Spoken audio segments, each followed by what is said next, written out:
Biology. आज का ये लेक्चर बहुत ही इम्पोर्टेंट होने वाला है क्योंकि आज इस लेक्चर में हम लोग हस्तमैथुन के बारे में पढ़ेंगे जिसे हम लोग मास्टरबेशन बोलते हैं। ठीक है, तो इसके बारे में मेनली मैंने मेल रिप्रोडक्टिव सिस्टम में आपको बताया है, लेकिन ये बहुत ही छोटे पॉइंट में मैंने आपको बताया था। आज हम लोग मास्टरबेशन के बारे में बिल्कुल ही डिटेल में पढ़ने वाले हैं कि जो हस्तमैथुन है वो होता क्या है और इसकी क्या साइड इफेक्ट है और क्या इससे बेनिफिट होते हैं और कौन से इससे डिजीज होते हैं, इन सब के बारे में हम लोग बिल्कुल ही डिटेल में पढ़ने वाले हैं। तो लास्ट तक वीडियो पे बने रहिए, तभी आपको ये चीज समझ में आएगी। तो देखते हैं कि हस्तमैथुन होता क्या है।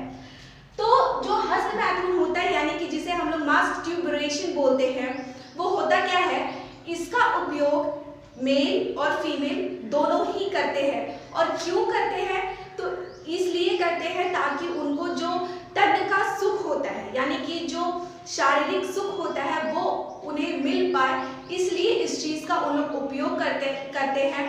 ठीक है, तो ये कहता क्या है मास्टरबेशन कि यह एक ऐसी प्रक्रिया है जिसमें महिला या पुरुष यौन सुख की प्राप्ति करते हैं। यानी कि ये एक ऐसी प्रक्रिया है यानी कि एक ऐसा प्रोसेस है जिसमें या तो मेल या तो फीमेल यौन सुख की प्राप्ति करते हैं यानी कि सेक्सुअल सेटिस्फैक्शन की प्राप्ति करते हैं। ठीक है, और क्या कहता है, इसमें अपने शरीर को छूना या रगड़ना शामिल होता है। ठीक है, मतलब कि कोई भी जो महिला है या फिर पुरुष है जो अगर किसी अदर पर्सन के साथ सेक्सुअल इंटरकोर्स नहीं कर सकता या रिलेशनशिप नहीं बना सकता है, वो लोग क्या करते हैं कि वो लोग अपने ही शरीर के ऑर्गन्स को यानी कि कुछ ऐसे जननांग को छूना पसंद करते हैं, रगड़ना पसंद करते हैं ताकि उन्हें जो है वो बेटर फील हो सके। ठीक है, तो जो हस्तमैथुन है ये इसी को कहते हैं कि इसमें अपने शरीर को छूना या रगड़ना शामिल होता है, क्योंकि इसमें जो पुरुष होते हैं या जो महिलाएं होती हैं वो क्या करती हैं, अपने ही पार्ट्स को खुद से ही छूती हैं, रगड़ती हैं ताकि उन्हें जो है वो सेक्सुअल सेटिस्फैक्शन मिल सके। ठीक है, और क्या कह रहा है, बहुत लोग कई प्रकार से हस्तमैथुन करते हैं, मेल हो या फिर फीमेल, ये दोनों ही चीजें दोनों में होती हैं। ये जो एक नेचर है, ये एक टाइप का नेचर है और ये दोनों में ही पाया जाता है। तो इसको करने के कई टाइप्स होते हैं। यौन तनाव को मुक्त करता है, जो मास्टरबेशन है ये यौन तनाव को मुक्त करता है, क्योंकि जब आप मान के चलिए कि आपको फिजिकल सेटिस्फैक्शन किसी से अगर आपको नहीं मिल रहा है, तो अगर आप अपने शरीर को सेटिस्फाई करने के लिए अगर इस चीज को कर रहे हैं तो उससे क्या होगा कि आपको जो है वो बहुत बेटर फील होगा और अंतिम में क्या होगा कि आपको बहुत ही अच्छा फील होगा इसको करने के बाद। ठीक है, आनंद महसूस करना यानी कि आपको बेटर फील हो रहा है। ठीक है, जैसे कि मान के चलिए कि मेल्स होते हैं, तो मेल्स में क्या होता है कि जब भी उनको सेक्सुअल सेटिस्फैक्शन अगर किसी से नहीं मिल रहा है या फिर उनकी इच्छा हो रही है इस चीज को करने की और अगर उन्हें ये चीज नहीं मिल रहा है, तो वो क्या करते हैं कि वो अपने ही प्राइवेट पार्ट को टच करते हैं, रगड़ते हैं। उससे क्या होता है कि जो स्पर्म होता है वो बाहर आने के चांसेस बहुत ज़्यादा बन जाते हैं और अंतिम में जब वो बाहर आ जाता है तो उससे क्या होता है कि उन्हें बहुत ही ज़्यादा बेटर फील होता है यानी कि रिलैक्सेशन उनको फील होता है। ठीक है, आगे क्या कह रहा है, यह एक प्राकृतिक और सुरक्षित तरीका है। ये एक नेचुरल और सुरक्षित तरीका है क्योंकि अगर ये खुद के शरीर पे आप कर रहे हैं तो ना ही तो महिलाओं में ये प्रेगनेंसी के चांसेस बना रहा है और ना ही पुरुषों में ये एड्स या HIV जैसे जो चीज़ें होती हैं इन चीज़ों से भी आपको ये दूर रखता है, क्योंकि आप खुद के शरीर में खुद को ही कर रहे हैं तो इससे आपको कोई नुकसान नहीं है। लेकिन इससे और भी नुकसान हो सकते हैं, उसके बारे में हम लोग आगे बात करेंगे। ठीक है, अब मास्टरबेशन से रिलेटेड कुछ लोगों के दिमाग में मिथ होता है यानी कि कुछ ऐसी बातें होती हैं दिमाग में जो कि शायद सही नहीं होता है। और वो बातें क्या होती हैं कि अगर मान के चलिए कि कोई पुरुष है और वो बार बार मास्टरबेशन कर रहा है यानी कि बार बार जो है वो अपनी सेक्सुअल सेटिस्फैक्शन के लिए अपने स्पर्म को बाहर निकाल रहा है, तो उससे उनके दिमाग में क्या रहता है कि कहीं उनका जो लिंग होता है यानी कि जो पेनिस होता है वो कहीं टेढ़ा ना हो जाए। तो फर्स्ट जो पॉइंट है वो क्या कह रहा है कि लिंग का टेढ़ा हो जाना, तो ऐसा कुछ भी नहीं होता है कि आपका जो प्राइवेट पार्ट है वो टेढ़ा हो जाएगा या फिर कुछ और हो जाएगा, ऐसा कुछ भी नहीं होता है, ठीक है। फिर क्या होता है, कमजोर दृष्टि होना। बहुत से लोगों को होता है कि अगर हम बार बार स्पर्म का डिस्चार्ज हो रहा है या फिर हम अपनी संतुष्टि के लिए मास्टरबेशन कर रहे हैं तो उससे क्या हमारी कमजोर दृष्टि हो जाएगी, तो ऐसा भी कुछ नहीं होता है। फिर जीवन में बाद में नपुंसकता होना, यानी कि बाद में जो है वो उनकी स्पर्म की क्वांटिटी कम हो जाएगी, फिर बाद में वो बेबी की प्लानिंग नहीं कर सकते हैं, कुछ लोग ऐसा भी सोचते हैं, तो ऐसा भी नहीं होता है, ठीक है। लिंग का सिकुड़ना, जो पेनिस होता है वो भी नहीं सिकुड़ता है, कोई भी ऐसी चीजें नहीं होती है मास्टरबेशन करने से, ठीक है।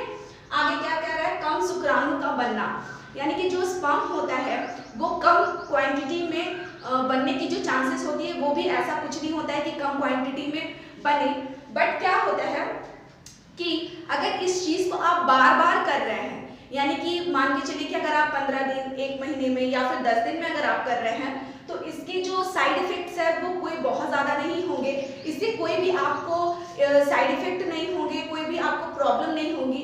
बट आप इसे अगर वीक में कर रहे हैं 2 बार 3 बार इस टाइप से अगर आप कर रहे हैं तो इससे आपको परेशानी हो सकती है, बहुत तरीके की परेशानी हो सकती है। इससे आपकी स्पर्म की क्वांटिटी भी घट सकती है, इससे आपकी कमजोर दृष्टि भी हो सकती है और इससे आपको हरासमेंट भी फील हो सकता है डेली लाइफ में। बहुत सारी ऐसी चीजें हैं जो हो सकती हैं अगर आप इसको डेली बेसिस पे करते हैं या वीक में करते हैं तब। लेकिन अगर आप इसको मंथ में कर रहे हैं या फिर 15 दिन में कर रहे हैं तो इससे आपको कोई परेशानी नहीं हो सकती है, ठीक है। आगे क्या कह रहा है कि मास्टरबेशन के फायदे क्या है, मतलब कि हस्तमैथुन के फायदे क्या है। क्या लिखा हुआ है, मूड का बेहतर होना, यानी कि अगर आपको सेक्सुअल सेटिस्फैक्शन चाहिए या फिर अगर आपको बेटर फील करना है तो ये जो है वो अपने आप बॉडी पार्ट्स को छू के या फिर रगड़ के या फिर किसी भी तरीके से आप करके आप अपने मूड को बेटर फील करवा सकते हैं, ठीक है। और क्या कह रहा है, अच्छी नींद में मदद मिलना। इसको करने के बाद क्या होता है कि बहुत लोग इसके इच्छुक हो जाते हैं करने के लिए, तो इसको करने के बाद क्या है कि नींद भी इंसान को अच्छे से आ सकती है, क्योंकि बहुत सारे ऐसे लोग होते हैं जो बहुत इमेजिन करते हैं कि काश मैं ऐसा करता वैसा करता, अगर मेरे साथ कोई फीमेल पार्टनर होती तो मैं ऐसा करता, कोई फीमेल सोचती है कि मेल पार्टनर होता तो मैं वैसा करता। तो अगर वो ये सारी चीज़ें इमेजिन करते हैं तो उनमें क्या होता है कि हॉर्मोन्स जो है वो एक्टिवेट हो जाते हैं और ऐसा करने की उनकी इच्छा जो है वो बढ़ जाती है। तो उस दरमियान वो क्या कर सकते हैं, अपने ही बॉडी पार्ट्स को छूते हैं, रगड़ते हैं। इससे क्या होता है कि उनको बहुत ही ज़्यादा रिलैक्सेशन फील होता है और ऐसा करने के बाद उन्हें जो है वो नींद भी बहुत अच्छी आती है, ठीक है। उसके बाद क्या है, साइड इफेक्ट ऑफ मास्टरबेशन। इसके साइड इफेक्ट्स क्या क्या हो सकते हैं, अगर आप बहुत ज़्यादा इसको कर रहे हैं तो इसका कुछ ना कुछ तो साइड इफेक्ट्स ज़रूर होंगे। और वो क्या होगा, मानसिक ध्यान भंग होना। अगर आप इसको बार बार कर रहे हैं तो आपका जो माइंड सेट है किसी चीज़ को करने का, उससे जो है वो आपका ध्यान बिल्कुल ही हट जाएगा, ठीक है। लत लग जाना, अगर आप इसको डेली बेसिस पे कर रहे हैं तो ये एक तरीके से बैड हैबिट्स का काम करेगा, आपको इस चीज़ की लत लग जाएगी और जब तक आप इसको नहीं करिएगा तब तक आपको नींद भी नहीं आएगी, बेटर फील भी नहीं होगा और अच्छा भी नहीं लगेगा, ठीक है। फिर थर्ड क्या कह रहा है, पेनाइल इंजरी। आपको जो है अगर कोई पुरुष है तो उनके पेनिस में इंजरी भी हो सकता है, बार बार अगर आप सीमेन का डिस्चार्ज कर रहे हैं तो कोई इंजरी हो सकती है। और अगर कोई फीमेल है, अगर वो बार बार वजाइना में फिंगरिंग कर रही हैं तो उससे जो है उनका क्लिटोरिस का जो पार्ट होता है वो डैमेज हो सकता है, ठीक है। आगे क्या हो रहा है, फोर्थ कमजोर दृष्टि। अगर आप बार बार इसे कर रहे हैं तो आपकी जो दृष्टि है वो कमजोर हो सकती है, ठीक है। और इससे जो है वो कुछ डिजीज भी हो सकते हैं, और वो डिजीज कौन से हो सकते हैं, तो आपको अंधापन हो सकता है। दृष्टि अगर आपकी कमजोर होगी तो बाद में जाके अंधापन का कारण बन सकती है। फिर क्या है, ये कमजोर दृष्टि भी हो सकती है, शारीरिक कमजोरी भी हो सकती है। ये एक तरीके का डिजीज है। अगर आपको शारीरिक बहुत ज़्यादा कमजोरी फील होने लगे और ये सारी चीज़ें होने लगे तो आपको तुरंत डॉक्टर से कंसल्ट करना चाहिए, क्योंकि अगर आप डॉक्टर से कंसल्ट नहीं कर रहे तो ये जो चीज़ है आपके डेली लाइफ में रेगुलरिटी हो चुकी है कि आपको ये चीज़ जब तक आप नहीं कर रहे तब तक आपको सेटिस्फैक्शन नहीं मिल रहा है, तो इस चीज़ को आपको डॉक्टर को दिखाना चाहिए। और मान के चलिए कि अगर हमको इसको बंद करना है, ठीक है, कैसे आप इस चीज़ को स्टॉप कर सकते हैं। ठीक है, कैसे आप इस चीज को स्टॉप कर सकते हैं। तो इसको बंद करने के 2-3 तरीके हैं कि आप जो है योगा करें, मेडिटेशन करें, और थर्ड है वॉक पे जाएं, फोर्थ है फ्रेंड्स से मिले। इसको रोकने के कुछ तरीके हैं कि आप योगा कर सकते हैं। योगा करने से आपका जो मन है वो शांत होगा और इस चीज से थोड़ा सा आपका जो ध्यान है वो भटक सकता है। सेकंड जो है वो क्या है, मेडिटेशन। जब आप मेडिटेशन करेंगे तो आपका जो माइंड है वो इस चीज से आपको दूर रखने की कोशिश करेगा और जो आपका दिमाग है बिल्कुल बेटर और शांति फील करेगा। थर्ड जो है आप वॉक पे जाइए, वॉक पे भी जाने से बहुत ही अच्छा फील होता है। फोर्थ जो है वो फ्रेंड से मिलिए। जब आप किसी से मिलते रहेंगे तो आपका जो ध्यान है इस चीज से हटता रहेगा, क्योंकि जो मास्टरबेशन है ये मतलब बहुत हम इसको हेल्दी वे नहीं कह सकते हैं। अगर आप कभी कभी इसको कह रहे हैं तो it is a healthy way for a natural, but अगर आप इसको डेली बेसिस पे करें तो it is not a healthy for your health. तो इस चीज का आप ध्यान रखें कि इसको जो है आप डेली बेसिस पे ना करें। अगर आपको इसकी लत लग गई है तो आप इसको बिल्कुल ही छोड़ने की कोशिश करें, क्योंकि आगे जाके ये आपको बहुत ही नुकसानदेह हो सकता है। I hope this video is very helpful for you. अगर वीडियो हेल्पफुल लगता है तो प्लीज मेरे चैनल को लाइक, सब्सक्राइब और शेयर करिएगा और इस वीडियो को जरूर देखिएगा, क्योंकि ये वीडियो आपके लिए बहुत ही हेल्पफुल होने वाला है। Thank you.